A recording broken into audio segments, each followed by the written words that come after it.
So let's begin. And today the topic in focus is investing in sectors or themes. Now, if at all you are someone who's looking for this kind of an exposure in your portfolio via mutual funds, is it the right time? What themes should you be focusing on? And also, have you graduated enough in your investment journey to have a sector exposure? Let's decode all of this. I have with me Tarun Birani, founder and CEO, TBNG Capital Advisors. Tarun, hi, good evening and welcome to the Money Show. A very important discussion, and we've seen a lot of interest coming in sector and theme specific investments from the investors as well. But let's start with the basics. I want you to explain our viewers or our investors, what is that stage in an investment journey when you can have a sector or a theme specific exposure? Tarun.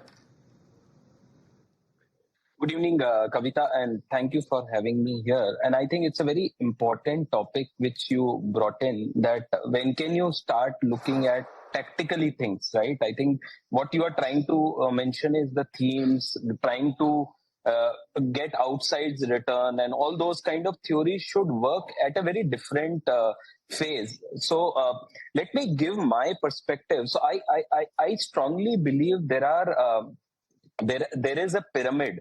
And that pyramid starts with safety pyramid, stability pyramid, and the aspiration pyramid. And each pyramid in your financial planning life are very, very critical for us. And I think a balance of each is very important. Safety is something you want to make sure that you are not poorer than what you are. So you need to have a good 12-month contingency. Stability is something you want to take care of your children's future, your retirement, building a passive income, or any other goals which you have in mind, which are 10-15 years away for you. And there you look at something which can beat inflation and give you better than market returns. I think that is what you are targeting in the stability goal. And in the aspiration size is where once your safety stability is taken care of, the money which is available, apart from that, there you can look at taking risk, because you can take more concentrated bet, and there you can look at making more returns. So to your specific question, which part of your life you should start looking at this thematic, tactical, or the news base, or any other items which you want to pick up because your friends or others have made outside money, I feel that should be aspirational. You should ensure your safety and stability block, your retirement, your children, and all these things are very well positioned in a core diversified structure. Then you can look at more thematic structures. All right. But then let's also discuss about, sure. So now since we've discussed about the investor type or investor appetite, when they want to invest in sectors and themes, what exactly are we talking about? What are the themes and sectors the market is preferring right now, or which are trendy in the market right now? Right. So again, I'm not a very strong believer of looking at things sectorally, but sure. I understand it's very important to understand what is working right now.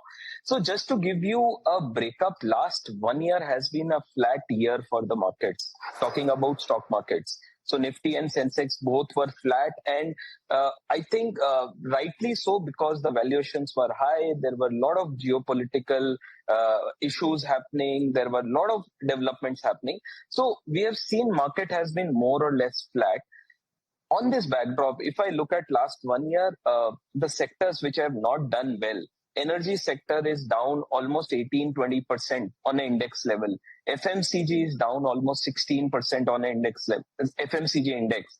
The IT index is down 17% on the backdrop of all your H1 news, or all the other news of deglobalization and all these news coming in, AI development happening.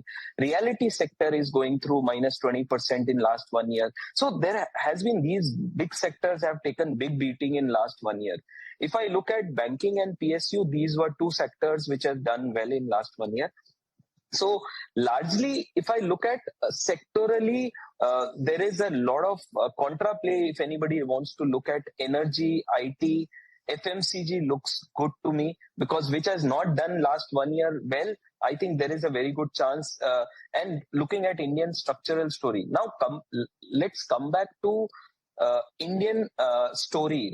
If India has to become a 10 trillion or a $15 trillion economy, I think which are the sectors which are going to propel India to reach there? If I look at India has a lot of sectors which have strength, like auto ancillary, talking about IT, cyber security, renewables, travel and tourism. And apart from that, I think the big large theme is consumption, according to me. Consumption looks like one of the very large themes which will take India to that 10, $15 trillion economy. Again, infrastructure and all these are enabling sector which will help us. So if I have to look at sectors which are looking promising is consumption and FMCG as we talk right now. As the inflation is in control, the CPI for August was 2.1. Again, the recent GST cut has brought in almost 1 lakh crore extra money with the consumer on the back of income tax break and all the other stimulus government is trying to bring in the consumption. We see a lot of discretionary spending like QSR, fashion, beauty. All these things will looking very good. But again, you have to look at valuation. The Nifty consumption index is currently trading at 41 times, 8 times the book, which we feel is a very stretched valuation. It's not a very cheap valuation which one is looking at. But again, due to the growth prospect and looking at the government push towards this sector, one can look at consumption and FMCG. Oil and gas, I feel because it has not done last 1 year, and again, looking at the importance of oil and gas in the larger scheme of things, currently in the geopolitical environment we are in right now, I feel this sector also is looking very promising. Power is one sector which I feel due to the data center demand, at the pace at which the energy demand is required in next 3 to 5 years, I feel energy and power looks to be a very promising sector, and any country, any state which has strength in that, any companies which are helping there are going to be the large beneficiary. Defense is again due to de-globalization and due to the conflicts currently happening, defense and PSU sectors are also looking very promising. Again, but one need to look at valuations. Valuations are very stretched there. Private banks, if I look at, is also looking extremely positive to us because the environment we are in right now, inflation is going down, interest rates are going to come down. In that environment, and again, government is trying all the consumption push, due to which, again, the lending demand should come up. So if all these levers come up, I think the private banking story also looks very promising. And again, valuation doesn't look very stretched there. So again, one can look at private banks as a story also in the current environment. Apart from that, metals, we have seen a very large rally happening in gold and silver. Metal sector largely looks positive. But again, from an infra side, I feel cement and steel.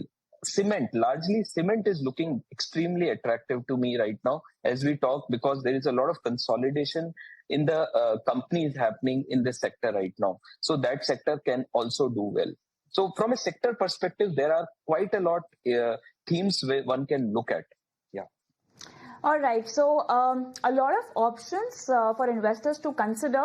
But a lot of exposure they might already get through a well-diversified mutual fund as well. Now, having said that, I also want to focus a bit of conversation on the risk aspect of it, because it's cyclical, it's very news-based, and any negative news can have a deep impact because it's a concentrated exposure that you have in a particular sector. So news flow is very important. Also the momentum, for how, if it is a positive momentum, like for example, consumption or consumer discretionary that we are talking about, we've not seen this particular sector run in last few years, but then now the narrative is such that we will see this running, or the momentum is very positive and is likely to continue for a couple of quarters as well. Now, having said that, I want you to analyze the risks for us, and also how do you mitigate, or how do you put a filter on the exposure if you might have through a well-diversified mutual fund, because even the fund managers would want to make the most of these sectors or themes which are really playing out in the market now.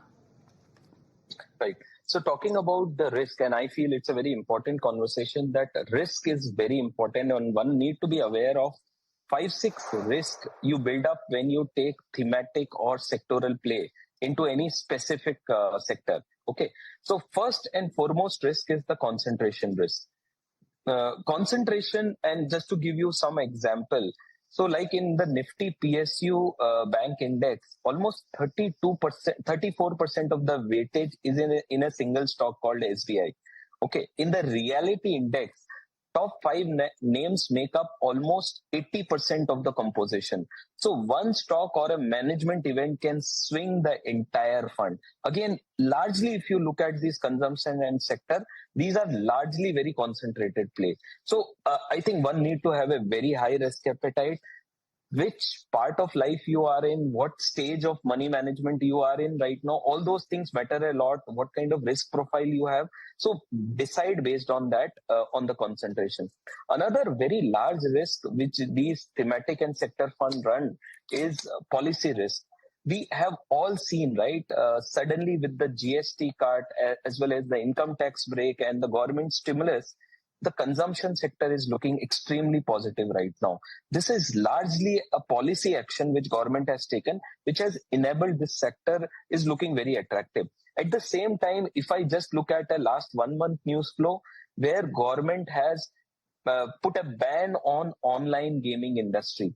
Again, this is a very classic example. If somebody is invested in a theme which is related to gaming industry in India, I think you would have completely lost your money in that part, right? So this is very important, and one need to be aware, unlike a diversified structure where there are 10, 15 sectors, 5 sectors are there. The thematic fund or a sector, the sector fund will have more single sector, right? So you run a very high risk of the policy risk. So one need to be extremely updated. We need to be aware what is happening in that sector. And if you have a very high conviction, then only one should look at. Again, defense and PSU, we have largely seen closer to budget. We have seen these sectors timing and people plan, right? So I think that is also something very, you have those tactical skills at play or not, should decide whether you should look at investing. Again, recently, US has decided to put $100,000 fees for the H-1B visa, right? I think that in itself has overnight changed the sector sentiment for the IT sector. So you can see the policy risk is again a very large risk one is running when they're investing in sector fund. Again, cyclical nature as well as timing, that also plays a very large in sector fund. Again, you can see pharma is the best example. Between 2014 and 15, pharma fund AUM grew 69%. But from 2015 to 18, Nifty Pharma Index has delivered minus 12%. Again, investor piled on the top, then suffered 3 years of negative return. So you can imagine that timing is very critical, and one should be having a very deep knowledge in that sector. Then only one should look at. Again, one very large risk is the liquidity risk, because many sector and thematic fund put large money in mid and small cap stocks, which may not be the most liquid names in the market. So in a drawdown kind of situation, we have seen panic can happen in these sectors, right? So exit doors become very narrow. Exactly. So if you're looking at liquid portfolio, maybe a sector fund may not be the best thing one should look at. Absolutely. So I think apart from that, your behavioral, many investor gets trapped in emotions, greed at the peak and fear at the bottom level, right? I think that is where sector need a process, not just conviction. If you don't have a process in place, my suggestion is please avoid it. Right. So a lot of checks and balances to be factored in, but yes, a diversified portfolio is the right way to go around it. Thank you so much, Tarun, for being on the show and helping our viewers navigate through this particular exposure and strategy in their portfolios today. Thank you so much. Thank you. Thank you very much. All right, we'll stop for a quick break, and after that break, we'll be joined by Anil Rego, who will be answering your portfolio queries for us.